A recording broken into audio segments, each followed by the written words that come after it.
লাল করে আলু মুলোগুলো ভেজে নিচ্ছে, তারপরে বেগুনগুলা ছাড়বে। এবার বেগুনগুলা ছেড়ে দিচ্ছি। ভালো করে নাড়াচাড়া করে বেগুনগুলোকে ভাজতে হবে।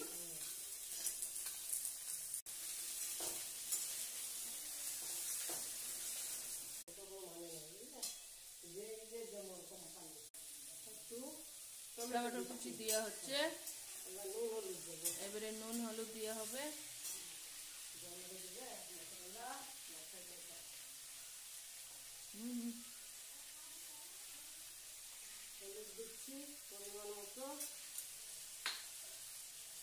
হলুদ দেওয়া হচ্ছে আর নুন দিয়ে অল্প নাড়াচাড়া করবে। এবার পালং শাকগুলা দেওয়া হবে।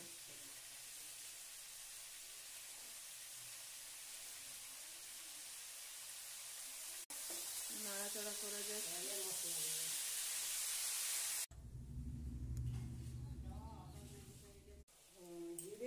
জিরা,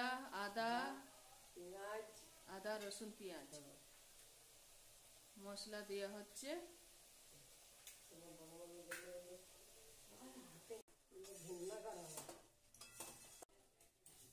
অল্প চিনি দেওয়া হচ্ছে।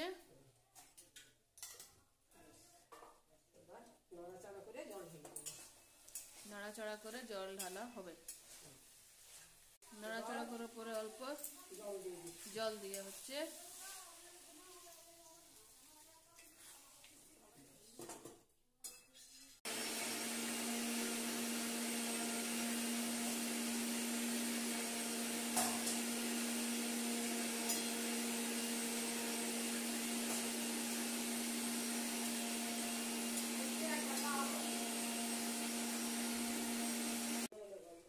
নাড়াচাড়া করলাম,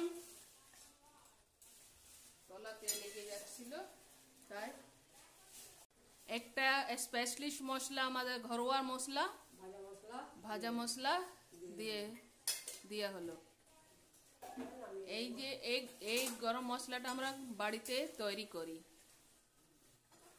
আপনারা জানতে চাইতো অবশ্য কমেন্ট করবেন, বলে দেব। সম্পূর্ণ তৈরি হয়ে গেছে।